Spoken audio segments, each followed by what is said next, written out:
At the beginning of the 17th century, the flourish of the most well-known period of art, the Renaissance, was coming to an end. Even though its classical style was popular all throughout Rome, the need for unnatural, stylized, and ambiguous forms of art sparked the beginning of what we call Mannerism. So, what is Mannerism? The style originated in the late 16th century. The word Mannerism is derived from the Italian word maniera, which simply translates to style. Common characteristics that can be seen in Mannerism are elongated features, contrived poses, nude figures, and unnatural color palettes. Features like this can be seen in arguably the most popular Mannerism painting, Madonna with the Long Neck, by Parmigianino. In this painting, we see Madonna, which refers to the representation of the Virgin Mary, appear holding a nude infant Christ on her lap.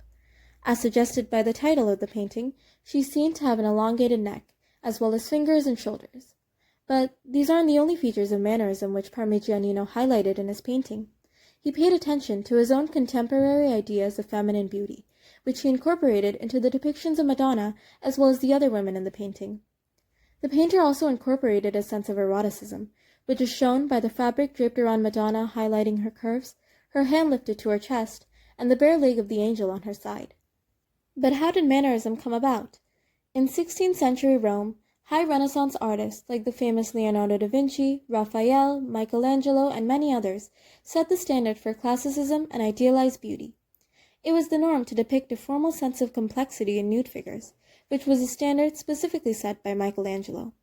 However, when Mannerists began to succeed these artists, they put more importance into the figural composition along with their style and technique, rather than the actual meaning, symbols, or importance behind the subject matter of their paintings. Mannerists broke away from the boundaries set by Renaissance painters, and they thrived in depicting physical distortions, artificial poses, and a bizarre yet elegant composition. Mom, look at this painting I did. Oh, well, sweetie, it's nice, but, don't you think the features are a bit unrealistic? Ugh, that's the point. God, Mom, you never understand. Mannerism was born as a rejection of harmony, and so Mannerist artworks depict what seems like a different reality from our own, beyond the confines of literal correctness. They achieved this by developing radical asymmetry, artifice, and a bizarre color palette in their works. Their goal to stray from the classical influences of the Renaissance resulted in the expressive, dramatic, and anti-traditional style that we know as Mannerism. It was later divided by some scholars into two, early Mannerism and high Mannerism. Early Mannerism is referred to as the style used in paintings created right after the reactionary birth of Mannerism, while high Mannerism describes the style after it was refined to appeal to the more sophisticated of patrons.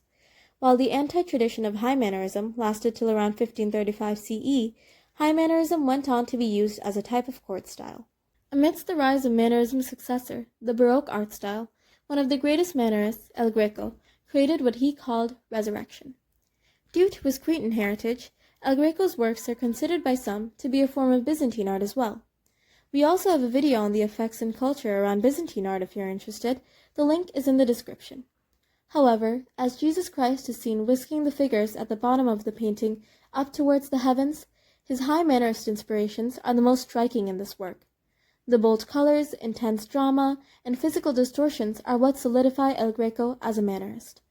The intricacy of light and shadow, along with the extreme proportions and acidic color palette, are what laid the grounds for modern artworks, especially Baroque, for centuries to come.